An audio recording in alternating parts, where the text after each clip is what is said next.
जय हिंद साथियों, पुनः ऑनलाइन क्लास में हम हिंदी साहित्य टीजीटी प्रश्न पत्र लेकर के उपस्थित हैं। इसके पहले के प्रश्न में हम लोग पहले वीडियो में देख चुके थे प्रश्न नंबर 41 तक।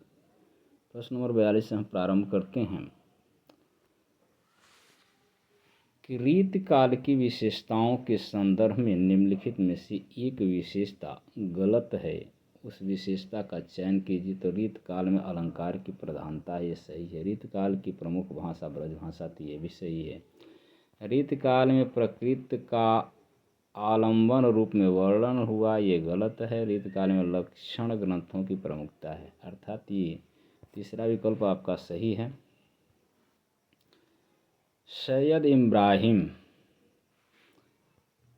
का कवि नाम है, तो क्या नाम है? ये है रश खान का नाम है।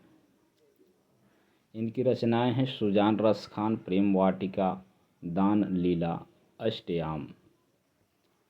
लोग हैं लागी कवित बनावत, मोहि तो मेरे कवित बनावत। इस काव्य पंक्ति के रचयिता का नाम है, तो ये है घनानंद जी। जूही की कली कविता को किस संपादक ने अपने पत्र में बिना प्रकाशित किए वापस कर दिया? तो वह है महावीर प्रसाद द्विवेदी।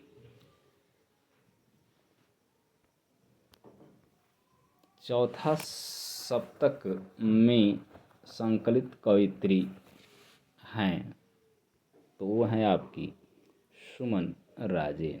चौथे सप्तक में संकलित कवयित्री सुमन राजे हैं। चौथे सप्तक 1979 में संकलित कवि नाम निम्न है: अवधेश कुमार, राजकुमार कुंभज, स्वदेश भारती, नंद किशोर आचार्य, सुमन राजे, श्री राम वर्मा, राजेंद्र किशोर। कलकत्ता में स्थापित फोर्ट विलियम कॉलेज के संस्थापक कौन थे? तो ये हैं जॉन गिलक्राइस्ट, जो 1800 में कलकत्ता में स्थापना की गई।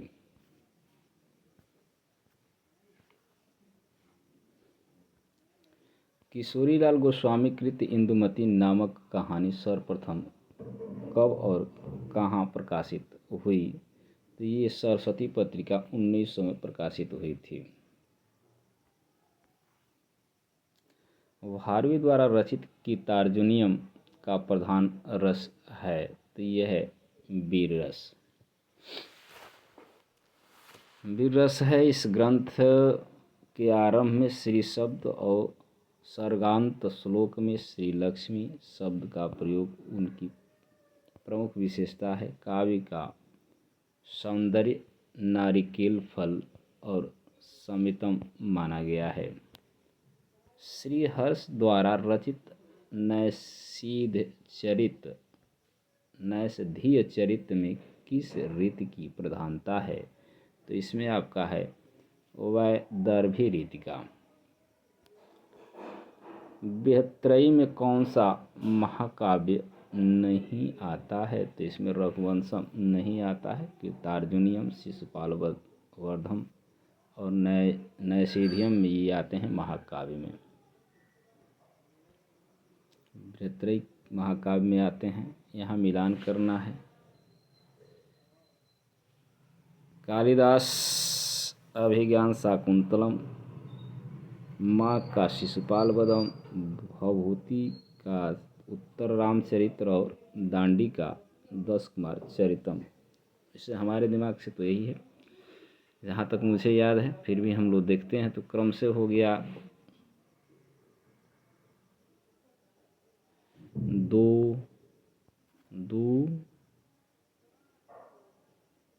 अभिज्ञान शाकुंतलम 2 है, और 3 हो गया माघ का, और 4 हो गया भवभूति का, और ये है यानी 2341। इसमें हम लोग देखेंगे 2341 यानी विकल्प आपका 2 दिखाई दे रहा है। इसको हम व्याख्या में देख लेते हैं।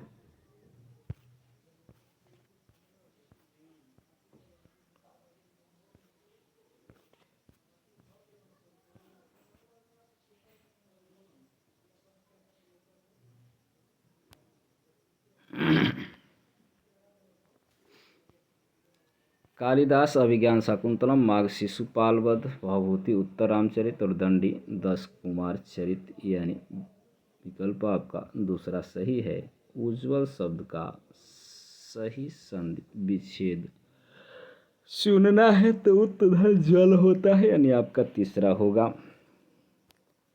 व्यंजन संधि में आपका उदाहरण है पंचवटी में प्रयुक्त समास का नाम बताइए, तो इसमें पहला होगा आपका द्विगु समास। समाहार में है आपका, यहाँ पे देख लेंगे चतुर्वेद 4 वेदों का समाहार, पंचपात्र 5 पात्रों का समाहार, नवरात्र 9 रत्न 9 रत्नों का समाहार, 2 पहर 2 पहरों का समाहार है। अब यहाँ पे दिया है पुनः सूची मिलान करना है, तो देखना है आपको कौन सा होगा। लट लकार वर्तमान काल होता है, लोट लकार भूतकाल, लंग लकार भविष्यत काल, लिट लकार भूतकाल, ये होता है आपका। देखिए यहाँ पे व्याख्या में दिया गया है, आपका विकल्प के अनुसार देख लेते हैं। चौथा विकल्प ही सही है। लंग लकार लट लकार वर्तमान काल, लोट लकार अज्ञार्थ में दिया सर, यहाँ पे लंग लकार भूतकाल है और लिट लकार भविष्यत काल।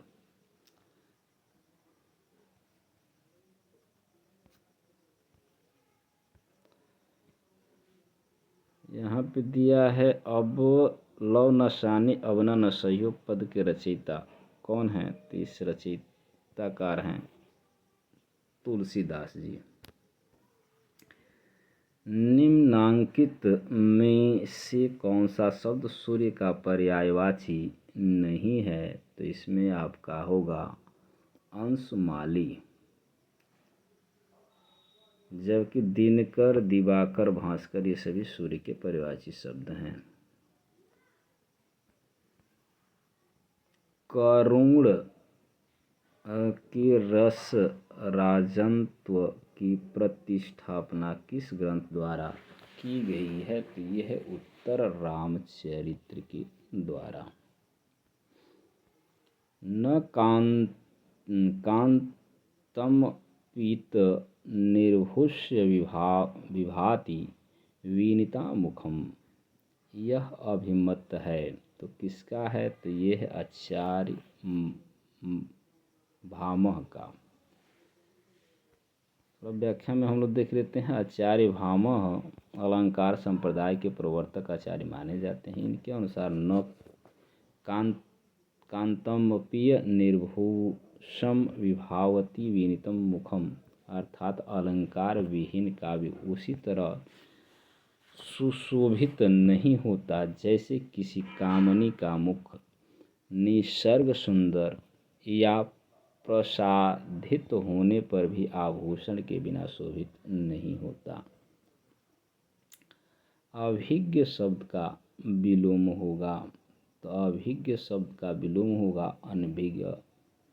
द्विज शब्द का अर्थ होता है, तो द्विज शब्द का अर्थ होता है, ये सभी होते हैं, यानी ब्राह्मण भी होता है, दंत भी होता है, यानी दांत भी 2 बार होता है, पक्षी भी होता है,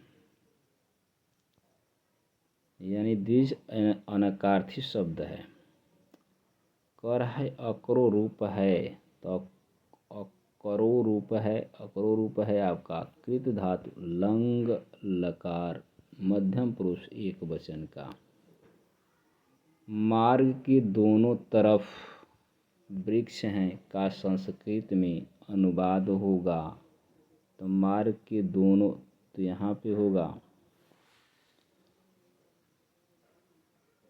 मार्गस्य उभयतः वृक्षाः सन्ति, यानी तीसरा विकल्प आपका सही होगा। चलिए व्याख्या में देखते हैं।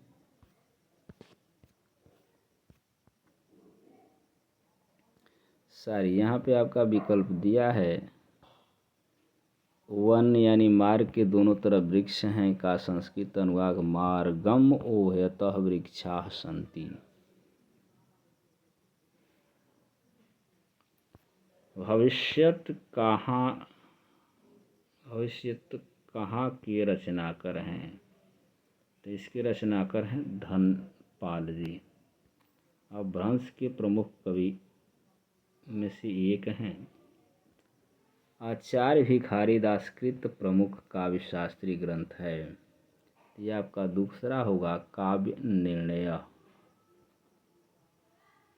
कामायनी को छायावाद का उपनिषद किसने कहा है? तो शांति प्रिय द्विवेदी ने कहा है छायावाद का उपनिषद। किसको? कामायनी को। अगला प्रश्न है हिंदी साहित्य इतिहास हिंदी साहित्य विमर्श के लेखक हैं। तो इसके लेखक हैं पद्मलाल पुन्नालाल बख्शी। साहित्य विमर्श के लेखक का नाम है। धूमिल को किस काव्य कृति पर साहित्य का अकादमी पुरस्कार मिला? सुदामा पांडे का प्रजातंत्र।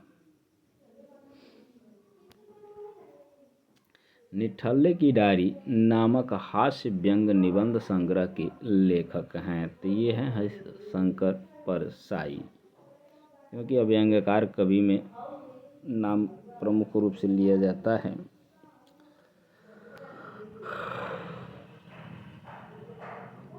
अगला प्रश्न है निम्नलिखित में से कौन सा नाटक जयशंकर प्रसाद द्वारा रचित नहीं है? तो ये तीनों हैं करबला, स्कंदगुप्त और दुर्स्वामिनी। करबला नहीं है, करबला प्रेमचंद के द्वारा रचित है। अगला प्रश्न है प्रगतिशील लेखक संघ के प्रथम अधिवेशन की अध्यक्षता की थी। तो ये पहला अधिवेशन प्रेमचंद के द्वारा की गई थी, जो 1935 में एम फॉस्टर के सभापतित्व में पेरिस में प्रोग्रेसिव राइटर्स एसोसिएशन नामक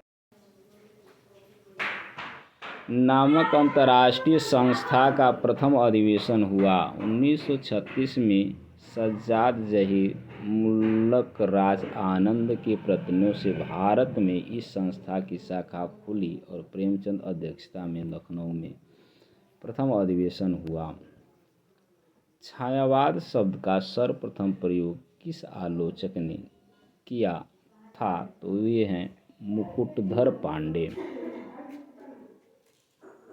केशो कही न जाय का कहिए, यह पंक्ति किस रचनाकार की है? यह पंक्ति है आपका तुलसी का।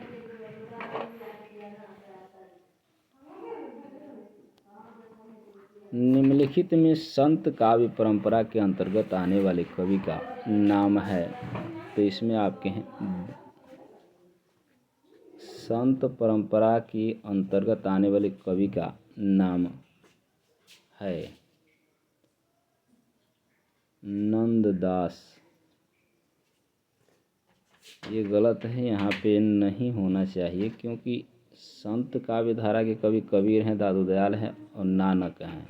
ये नंददास जी नहीं आते हैं, यहाँ प्रश्न में ही गलत है।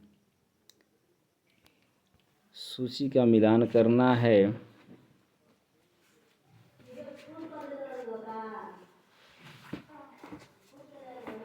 रामचंद्र शुक्ल ने वीर गाथा काल कहा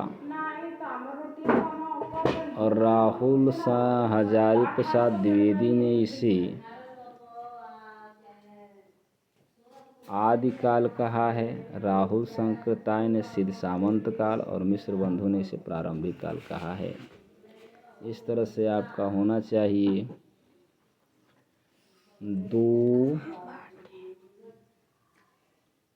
2-4 यानी 24, 2-4। उसके बाद आपका होगा 3 और 1 यानी 2-4 यानी चौथा विकल्प होना चाहिए और सही भी है चौथा विकल्प आपका। आचार्य रामचंद्र ने वीर गाथा काल कहा था, हजारी प्रसाद द्विवेदी आदिकाल कहा, राहुल शंकर सिद्ध सामंत काल और मिश्र बंधु ने प्रारंभिक काल कहा। तो अगले प्रश्न पर चलते हैं। 80 प्रश्नों तक ही देखेंगे हम लोग। अगला प्रश्न है इत्यादि का सही संधि विच्छेद होगा। तो इत्यादि का सही सम होता है इति धन आदि, यानी आपका पहला विकल्प सही होगा। मति शब्द के षष्ठी एक वचन का रूप होगा, तो ये आपका होगा मत्याह। दूसरा विकल्प आपका से अवधि किस उपवर्ग की बोली है, तो यह है आपका पूर्वी हिंदी का। अवधी, मागधी और मागधी नहीं है, इसमें आती है पूर्वी हिंदी में अवधी और छत्तीसगढ़ी और बघेली होती है। निम्नलिखित में से कौन वीर गाथा काल की रचना नहीं है, तो इसमें आपका भक्तमाल जो है वीर गाथा की रचना नहीं है। कृष्ण काव्यधारा के प्रवर्तक हैं, तो कृष्ण काव्यधारा के प्रवर्तक नाभादास यानी बालभाचार्य, यहाँ पे दूसरा दिया स्वामी बालभाचार्य प्रवर्तक हैं। आज के लिए बस इतना है। पुनः अगले वीडियो में इसके आगे प्रश्न लेकर के उपस्थित होंगे। तब तक के लिए धन्यवाद। वीडियो को लाइक शेयर एवं चैनल को सब्सक्राइब कर लें।